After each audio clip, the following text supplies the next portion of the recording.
दर्शकबिन नमस्कार। कार्यक्रम समृद्धिका पाइलामा तपाईहरुलाई हार्दिक स्वागत छ। म दुर्गा भट्ट। लुम्बिनी प्रदेश सरकार आन्तरिक मामिला तथा कानुन मन्त्रालयको सहकार्यमा एनटिभी कोहलपुरले तयार पारेको कार्यक्रम समृद्धिका पाइला तपाई हरेक मंगलबार साँझ 7:30 बजे र बुधबार बिहान 9:30 बजे एनटिभी कोहलपुरमा हेर्न सक्नुहुन्छ। साथै यो कार्यक्रम एनटिभी न्यूजमा हरेक बिहीबार साँझ 7 बजेको समाचार पछि पनि प्रसारण हुने गर्दछ। यस कार्यक्रममा हामी प्रदेश सरकारले गरेको विकास निर्माण, अघि सारेका नयाँ योजनाहरू, शिक्षा, स्वास्थ्य, रोजगारी र सम्भावना लगायतका विषयमा केन्द्रित रहेर चर्चा गर्ने गर्छौं। दर्शकवृन्द, सुरुमा लागौं आजका विषयवस्तुतर्फ।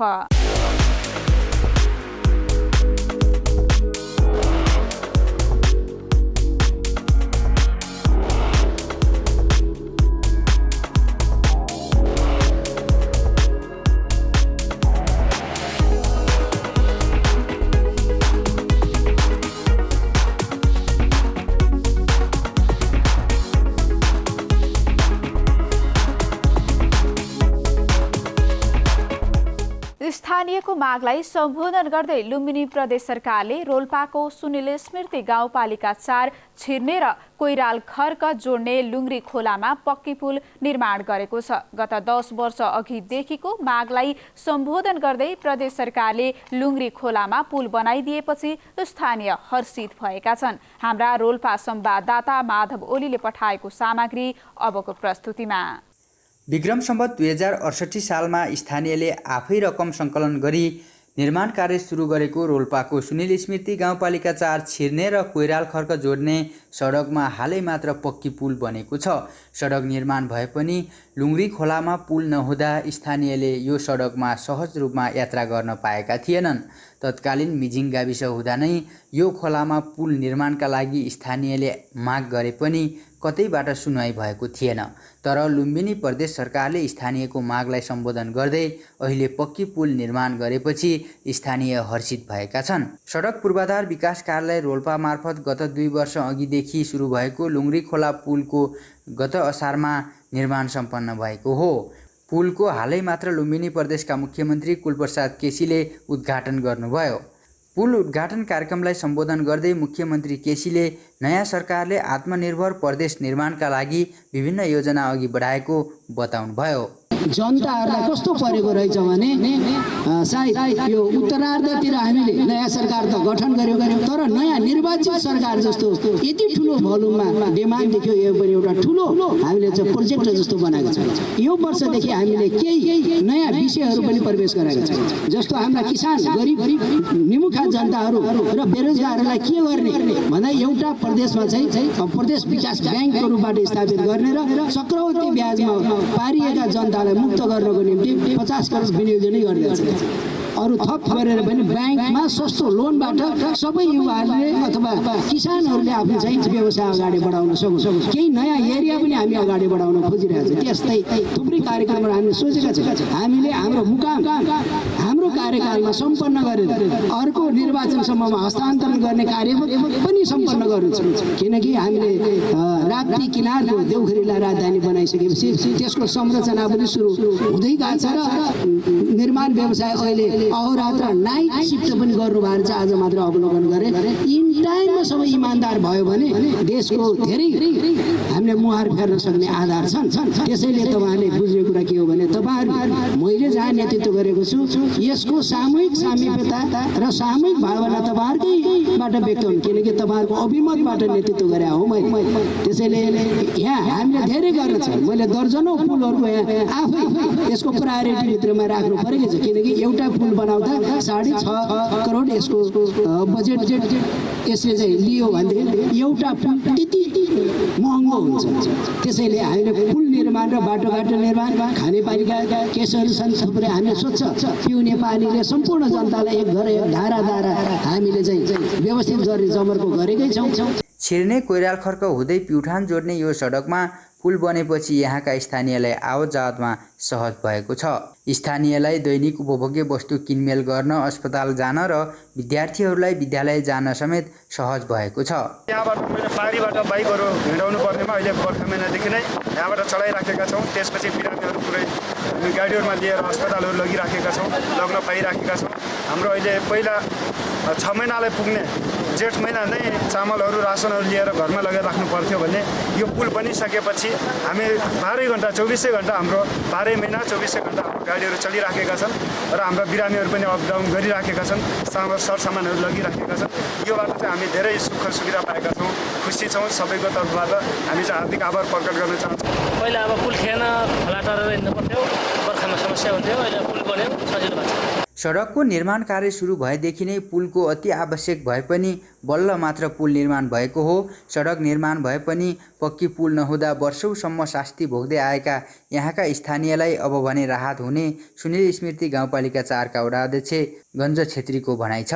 हामीले खास भनेको माग गरेको अब कोइराला खर्क विशेष गरी सापे मिजिङ 9 को लागि को थियो, तर यो अहिले विस्तार गरेर प्युठान जिल्ला पनि जोडेको छ। अरेस जाने पिठ यहाँबाट नजिक पर्छ र यो भेगमा कोइराला खर्क मात्र नभएर यस भेगका तपाईँको प्युठान जिल्ला र सुनिल गाउँपालिका रोल्पा जिल्लाका अरेसदेखि लिएर सिस्नेरीहरू जाने, स्यान्लेक जाने यो बाटो यहाँका जनताहरूलाई एकदम सहज बनेको छ।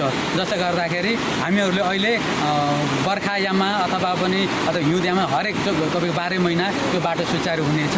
कुल 6,63,29,000 लागत रहेको यो पुलको लम्बाइ 52 मिटर र चौडाइ 8 मिटर रहेको छ।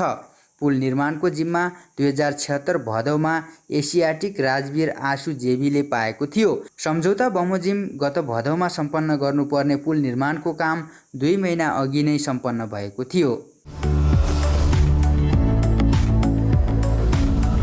छिर्ने कोइराल खर्क हुँदै प्युठान जोड्ने यो सडकमा पुल बनेपछि यहाँका स्थानीयलाई आवत जावत गर्न सहज भएको छ। स्थानीयलाई दैनिक उपभोग्य वस्तु किनमेल गर्न, अस्पताल जान र विद्यार्थीहरूलाई विद्यालय जान पनि सहज भएको छ। लुम्बिनी प्रदेश सरकारले स्थायी राजधानी राप्ती गाउँपालिकामा सुविधा सम्पन्न अस्पताल बनाउन थालेको छ। राप्ती गाउँपालिका अन्तर्गत रहेको स्वास्थ्य चौकी लालमटियाको स्तर वृद्धि गरी 50 शय्याको सुविधा सम्पन्न अस्पताल निर्माणका लागि लुम्बिनी प्रदेश सरकारले पहल थालेको हो। यसका लागि चालु आर्थिक वर्षमा 1 करोड रुपैयाँ छुट्याएर काम अगाडि बढाइएको स्वास्थ्य, जनसङ्ख्या तथा परिवार कल्याण मन्त्रालयले जनाएको छ। हाम्रा दाङ संवाददाता सन्तोष सुवेदी अस्पताल निर्माण स्थलमै पुगेका छन्। लुम्बिनी प्रदेश सरकारले भालुबाङमा रहेको स्वास्थ्य चौकीलाई 50 शय्याको अस्पताल प्रस्ताव गर्दै उपचार सेवा सुरु गरेको छ। लुम्बिनी प्रदेशको स्थायी राजधानी रहेको क्षेत्रमा प्रस्तावित भालुबाङ अस्पतालले सेवा सुरु गरेपछि स्थानीयहरू पनि खुसी भएका छन्। लालमटिया स्वास्थ्य चौकीको नयाँ र पुरानो भवनलाई अहिले अस्पतालको रूपमा प्रयोग गरिएको छ। भालुबाङमा 50 शय्याको अस्पताल बनाउन लुम्बिनी प्रदेश सरकारले चालु आर्थिक वर्षमा 1 करोड रुपैयाँ विनियोजन गरेको छ। यो बजेटले विस्तृत योजना निर्माणदेखि जग्गा प्राप्तिका सबै प्रक्रिया पूरा गरी अस्पतालको रूपमा सेवा थप गर्दै लगिने मन्त्रालयले जनाएको छ। 50 बेडको प्रस्तावित अस्पतालको उद्घाटन गर्दै स्वास्थ्य, जनसङ्ख्या तथा परिवार कल्याण मन्त्री इन्द्रजित थारूले राजधानी क्षेत्रमा स्वास्थ्य सेवालाई प्रभावकारी बनाउन सुविधा सम्पन्न 50 शय्याको अस्पताल भालुबाङमा रहने जानकारी दिनुभयो। मन्त्री थारूले हरेक पालिकामा 15 शय्याको अस्पताल र ओडामा आधारभूत स्वास्थ्य इकाइ स्थापनासँगै औषधि उपचार सेवा सुनिश्चित गरिने बताउनुभयो। सबै नागरिकलाई स्वास्थ्य सेवाको पहुँचमा पुर्याउन वडा तहमा आधारभूत स्वास्थ्य सेवा र माथिल्लो तहमा विशेषज्ञ उपचार सेवाको ग्यारेन्टी गरिएको स्वास्थ्य, जनसङ्ख्या तथा परिवार कल्याण मन्त्री थारूले बताउनुभयो। उहाँले लमैमा प्रदेश सरकारले बनाउन थालेको ट्रमा सेन्टरको काम पनि छिटै सुरु गरिने जानकारी दिनुभयो। राजधानी स्थित यो अस्पतालले हामी राजधानीवासीलाई मात्रै होइन, सिङ्गो प्रदेशवासीलाई 12 वटा जिल्लाका जनताहरूलाई सेवा सुविधा दिने गरी यसको भविष्य रहेको कुरा पनि म जानकारी गराउन चाहन्छु।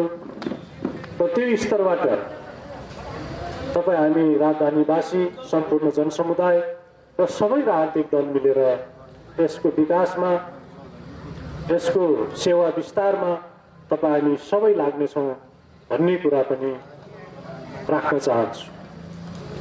र यसको सँगसँगै हामीले सिङ्गो प्रदेशभरिकै जनसमुदायहरूलाई हाम्रो प्रदेशभन्दा बाहिर उपचार गर्न जान नपर्ने गरी लुम्बिनी प्रादेशिक अस्पतालको विशेषज्ञ सेवा विस्तार, प्राप्ति प्रादेशिक अस्पतालको स्तर उन्नति र विशेषज्ञ सेवा विस्तारको योजना सहित हामी अगाडि बढिराखेका छौँ। त्यो कार्यान्वयनकै चरणमा छ र यसको सँगसँगै हामी छिटै अहिले केही प्राविधिक समस्याको कारणले लमैको ट्रामा सेन्टरको काम अल्झिएको छ।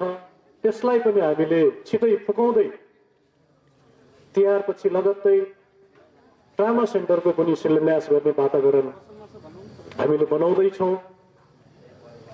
र यसको साथसाथै लमै अस्पताल 15 शय्याको अस्पताललाई पनि प्रदेश मात्र राखेर त्यसको विकास गर्ने र ट्रामा सेन्टर र लमैको हस्पिटललाई पनि एकीकृत गरेर त्यहाँ पनि सेवा विस्तार गर्ने योजना हाम्रो मन्त्रालयले बनाइसकेको छ।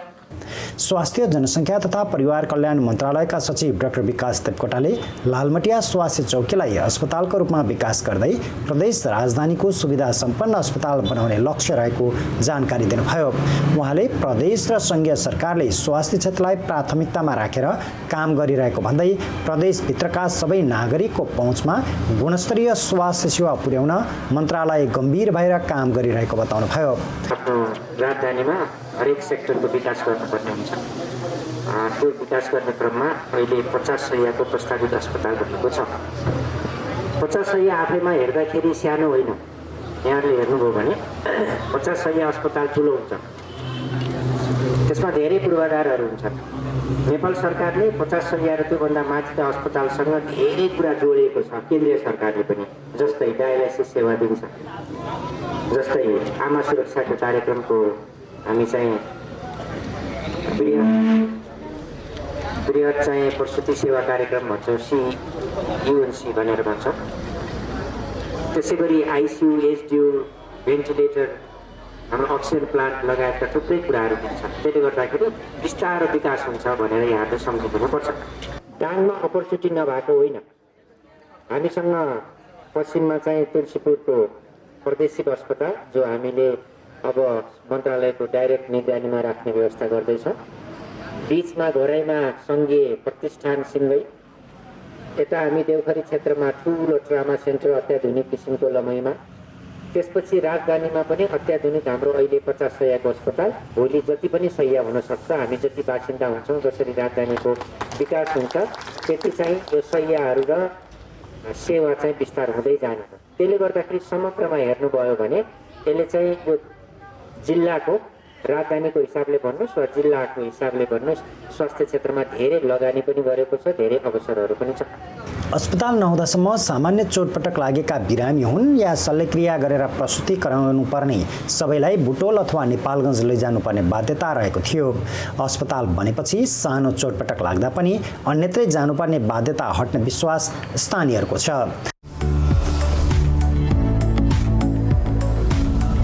अस्पताल नहुँदा सामान्य चोटपटक लागेमा बिरामी हुन या शल्यक्रिया गरेर प्रस्तुति गराउनु पर्ने सबैलाई बुटवल अथवा नेपालगञ्ज लैजानुपर्ने बाध्यता रहेको थियो। अस्पताल बनेपछि सानो चोटपटक लाग्दा पनि अन्यत्रै जानुपर्ने बाध्यता हट्ने विश्वास स्थानीयहरूको छ। लुम्बिनी प्रदेश सरकारले आयुर्वेद चिकित्सालाई स्वास्थ्य उपचार पद्धतिको मूलधारमा ल्याउन प्राथमिकताका साथ काम गरेको छ। लुम्बिनी प्रदेश सरकारका स्वास्थ्य जनसङ्ख्या तथा परिवार कल्याण मन्त्री इन्द्रजित थारूले आयुर्वेद चिकित्सालाई उपचार पद्धतिको मूलधारमा ल्याउन आवश्यक नीति तथा जनशक्ति र पूर्वाधारमा समेत सहयोग गरिने बताउनुभयो। हाम्रा रूपन्देही संवाददाता केशव भण्डारीले यो सामग्री पठाएका छन्। राष्ट्रिय आरोग्य दिवस तथा धन्वन्तरी जयन्तीको अवसरमा लुम्बिनी आयुर्वेद चिकित्सालयद्वारा आयोजित कार्यक्रममा स्वास्थ्य जनसङ्ख्या तथा परिवार कल्याण मन्त्री इन्द्रजित थारूले आयुर्वेद चिकित्सालाई उपचारको मूलधारमा ल्याउनु पर्नेमा जोड दिनुभयो। आयुर्वेद मोजेलमा परिराखेको छ र यसलाई हामीले मूलधारमा उपचार पद्धतिको मूलधारमा ल्याउनको निमित्त हामीले हाम्रो लुम्बिनी प्रदेशबाट जति सक्छौँ गर्ने कोसिस गर्छौँ र यसलाई एकैचोटि एलोपेथीकै बराबर ल्याइहालिन्छ भन्न सक्ने अवस्था त छैन। फेरि पनि हामीले सन्तुलनमा ल्याउनै पर्दछ। सन्तुलनमा नल्याइकन कुनै उपाय छैन। नेपालकै सन्दर्भमा पनि आयुर्वेद अस्पताल आयुर्वेद शिक्षण संस्थाको जसरी स्थापना भएको छ त्यसै स्थापनालाई क्रमशः विकास गर्दै जाने र आरोग्य दिवसको रूपमा यसलाई अझ संकेन्द्रित गर्दै जाने हिसाबले यसलाई जसरी सङ्गठित गर्दै हामी लगेका छौँ। यसले पनि के देखाउँछ भने हाम्रो नेपालको उपचार पद्धतिमा पनि आयुर्वेदले महत्त्वपूर्ण भूमिका निर्वाह गर्दै आएको छ। त्यसका लागि पूर्वाधार क्षमता विकास र जनशक्तिको व्यवस्थापनमा समेत सघाउन प्रदेश सरकार तयार रहेको उहाँको भनाइ छ। दोष नभएको उपचार पद्धतिलाई हामीले अगाडि बढाउनु पर्दछ भन्ने मलाई लाग्दछ र यसको आधारमा आयुर्वेदको विकासको निम्ति जनशक्तिको विकास र पूर्वाधारको विकास आयुर्वेद विकासको आधारको जुन नारा दिनुभएको छ यति मात्रै होइन, सिङ्गो मानव समाजलाई नै हामीले त्यो दिशामा अगाडि बढाउनु पर्दछ र यस क्षेत्रका विशेषज्ञहरू पनि हामीले क्रमशः उत्पादन गर्दै जानुपर्दछ। विशेषज्ञ जनशक्ति र आम जनचेतना यो दुईटै कुरालाई हामीले सँगसँगै लग्यौँ भने जुन आरोग्य हामी निरोगी हुने जुन अभियान सञ्चालन गरेका छौँ त्यसलाई महत्त्वपूर्ण सहयोग पुग्नेछ। जुन भौतिक विज्ञानले समस्या उत्पन्न गरेको छ त्यसको समाधान पनि हामी क्रमशः भौतिक विज्ञानबाटै गर्नुपर्दछ र त्यसको प्रयोगलाई क्रमशः घटाउँदै जानुपर्छ। यसरी हामी अहिले सन्तुलन मिलाएर गएनौँ भने समस्या पर्दछ र हामी हाम्रो नेपालमा यसको प्रयोग गरेर जान सक्नु पर्दछ भन्ने मलाई लाग्दछ। मन्त्री थारूले अहिले बढी प्रचलनमा रहेको एलोप्याथिक पद्धति र आयुर्वेद पद्धतिलाई सन्तुलनमा ल्याउनु पर्ने बताउनुभयो। यो भित्रको विज्ञान, यो भित्रको सत्य कुरालाई पनि हामीले राम्रोसँग जनचेतना जगाएर आत्मसात गराउन जरुरी छ। हाम्रो प्रदेशको स्वास्थ्य योजना, आयुर्वेदको योजना र सिङ्गो जनताहरूलाई त्यो दिशामा अगाडि बढाउने योजना निर्माण गरेर अगाडि बढ्नेछौँ। कार्यक्रममा बुटोल उपमहानगरपालिकाका उपमेयर गुमादेवी आचार्यले बुटोल उपमहानगरपालिकाले योग र आयुर्वेदलाई प्राथमिकता दिई शहरी स्वास्थ्य केन्द्रबाट आयुर्वेद सेवा दिएको बताउनुभयो। औषधिहरू त्यहाँ उत्पादन हुन्छ। बुटोल उपमहानगरपालिकाले गर्भवती तथा सुत्केरी भेट कार्यक्रमलाई हामी अगाडि सारेका छौँ। त्यो गर्दै गर्दा हामी आयुर्वेदिक औषधिलाई नै बढी प्राथमिकता दिनुपर्छ भन्ने हिसाबले यो उत्पादन हुनुभन्दा अगाडि पनि हामी त्यो अशोकाले लगायतका त्यस्ता किसिमका जडीबुटीहरू नै लिएर हामी सुत्केरीले भेट्ने कामहरू गरिरहेका छौँ। उक्त अवसरमा स्वास्थ्य सचिव डाक्टर विकास देवकोटाले लुम्बिनी आयुर्वेद चिकित्सालय निर्माणाधीन पूर्वाधार तथा आयुर्वेदको विकासको लागि बजेट अभाव हुन नदिने बताउनु भएको थियो। यो आयुर्वेदको चाहिँ रोकथाम गर्नको लागि अलि बढी फोकस गरेर यहाँ दुईवटा मुख्य अस्पतालहरूलाई स्थापित गर्ने कार्यक्रम छ। आयुर्वेद चिकित्सालय विकास समितिका अध्यक्ष शिव गेवालीले आयुर्वेद चिकित्साको विकास गर्न राज्यले 7वटै प्रदेशमा जडीबुटी प्रशोधन केन्द्र स्थापना गर्नुपर्नेमा जोड दिनुभयो। भारतमा आयुर्वेद औषधिको माग अत्याधिक रहेकाले आयुर्वेद चिकित्सा अर्थतन्त्रको मेरुदण्ड बन्न सक्ने उहाँको भनाइ छ। 7वटा प्रदेशमा 7वटा प्रशोधन केन्द्र खोल्नु कुरा ठुलो कुरा होइन बजेटको हिसाबले। त्यो प्रशोधन केन्द्र यही खोलेर यहीका उद्योगहरूलाई त्यहाँबाट प्रशोधित भएको सामान दिने र त्यही उत्पादन भएको वस्तुहरूलाई हामीले इन्डिया लगायतको थुप्रै मुलुकमा आयुर्वेदको औषधिको डिमान्ड छ। त्यो औषधि बेच्न सकियो भने राज्यको जुन आर्थिक समृद्धिको एउटा सपना छ त्यसमा टेवा दिने कुरा पनि मैले अनुरोध गर्न चाहन्छु। लुम्बिनी प्रदेशका स्वास्थ्य जनसङ्ख्या तथा परिवार कल्याण मन्त्रालय आयुर्वेद महाशाखाका प्रमुख डाक्टर पुष्पराज पौडेलले अहिले आयुर्वेद विकासका लागि विश्व स्वास्थ्य संगठनले भने जस्तै नेतृत्व, सुशासन, पूर्वाधार विकास, पर्याप्त जनशक्ति, स्वास्थ्य सेवा प्रणाली, आयुर्वेद प्रणाली र वृत्ति व्यवस्थापन लगायतका कुरामा ध्यान दिनुपर्ने बताउनुभयो। वास्तवमा यो आम जनसमुदायलाई आयुर्वेद चिकित्सा चाहिएको छ भन्ने कुरा अहिले नेपालले लिएको निरोगी नेपालको लक्ष्य हासिल गर्नका लागि स्थापना गरिएका नागरिक आरोग्य केन्द्रमा रहेको चापले त्यो कुरा पदार्पण गर्छ।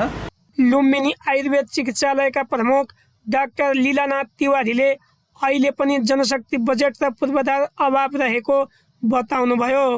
भौतिक पूर्वाधार र जनशक्ति विकासको लागि नारा दिएको छ, सोही अनुरूप अहिले जनशक्तिको साह्रै खाँचो छ। हामी कहाँ सेवाहरू विस्तार गर्नको लागि विस्तारित क्रममा छन्, ती सञ्चालन गर्नको लागि जनशक्ति पर्याप्त मात्रामा चाहिन्छ। त्यस अवसरमा योग र आयुर्वेदको अवस्थाबारे तयार गरिएको सामग्री भिडियो मार्फत देखाइएको थियो। आयुर्वेद चिकित्सालयबाट तयार गरिएको औषधि र योगको बारेमा पनि जानकारी गराइएको आयुर्वेद चिकित्सालयका कविराज विष्णु प्रसाद आचार्यले बताउनुभयो। राज्यले 7वटै प्रदेशमा जडीबुटी प्रशोधन केन्द्र स्थापना गरी सबैलाई सर्वसुलभ सेवा दिनुपर्नेमा जोड दिइएको छ। भारतमा आयुर्वेदिक औषधिको माग अत्यधिक रहेकाले आयुर्वेद चिकित्सा अर्थतन्त्रको मेरुदण्ड बन्न सक्ने देखिएको छ। लुम्बिनी प्रदेश सरकारले स्मार्ट कृषि गाउँ कार्यक्रमको अवधारणा ल्याउँदा धेरैले यो कार्यक्रममा लगानी मात्रै फस्ने हो कि भन्ने चिन्ता व्यक्त गरेका थिए। तर अहिले स्मार्ट कृषि गाउँ कार्यक्रम किसानहरूको जीवन उकास्ने माध्यम बन्न थालेको छ। प्रदेश निर्वाचन क्षेत्रलाई लक्षित गरेर सुरु गरिएको कार्यक्रम अहिले हरेक पालिकामा लागू भएको छ। दाङ जिल्लाको 6वटै प्रदेश निर्वाचन क्षेत्रमा लागू भएको स्मार्ट कृषि गाउँ कार्यक्रमको उपलब्धि देखिन थालेको हो। हाम्रा दाङ संवाददाता दशरथ घिमिरेले स्मार्ट कृषि अवधारणा सम्बन्धी यो रिपोर्ट पठाएका छन्। लम्बिनी नगरपालिका वडा नम्बर 9 हरदोवा निवासी भक्तबहादुर खर्ती मगरले मकै खेती हुने बारीमा 160 बोट कागती रोप्नु भएको छ। अहिले यो कागती फल दिन तयार भइसकेको छ। भक्तबहादुरले कागतीलाई बुढेसकालको पेन्सनको रूपमा लिनु भएको छ। कागतीको उत्पादन बाँकी जीवन बिताउने आधारको रूपमा लिएको भक्तबहादुरले जानकारी दिनुभयो। अलिकति बुढो पाएको पनि भए, अलिकति अब जोतखन गर्ने तागत पनि कमजोरी भएको हुनाले अब यसको खेती गर्नु पर्यो र यसको आम्दानीबाट केही चाहिँ नि अलिकति सुविस्ता होला बुढो हुने बेला भन्ने मेरो आशा रोपेको हो।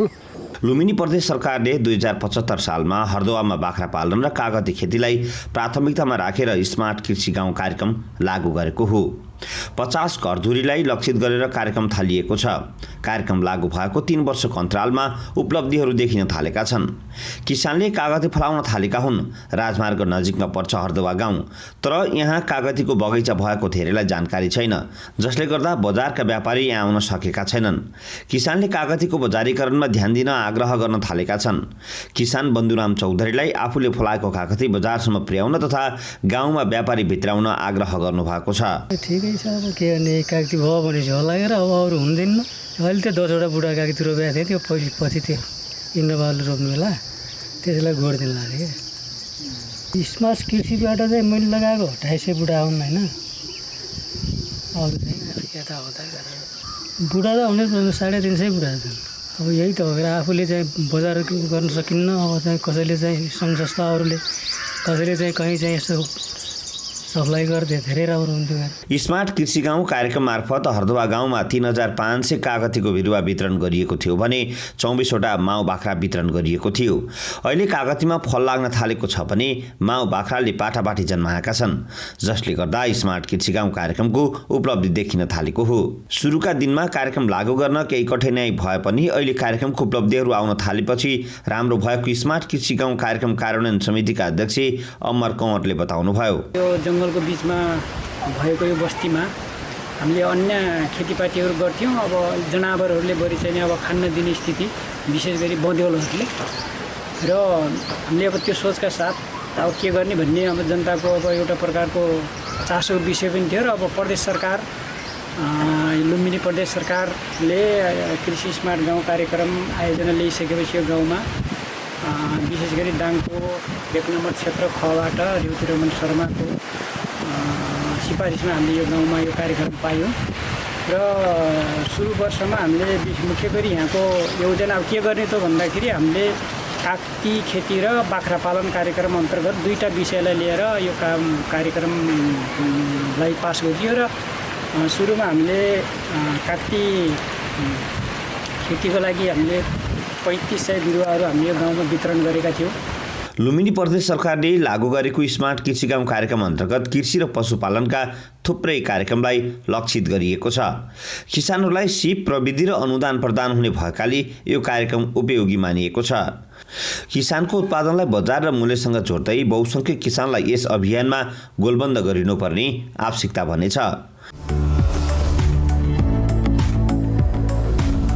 लुम्बिनी प्रदेश सरकारले लागू गरेको स्मार्ट कृषि गाउँ कार्यक्रम अन्तर्गत कृषि र पशुपालनका थुप्रै कार्यक्रमलाई लक्षित गरिएको छ। किसानहरूलाई सिप प्रविधि र अनुदान प्रदान हुने भएकाले यो कार्यक्रम उपयोगी मानिएको छ।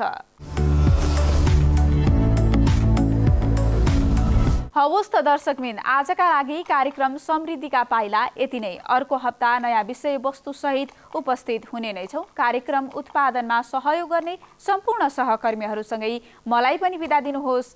नमस्कार।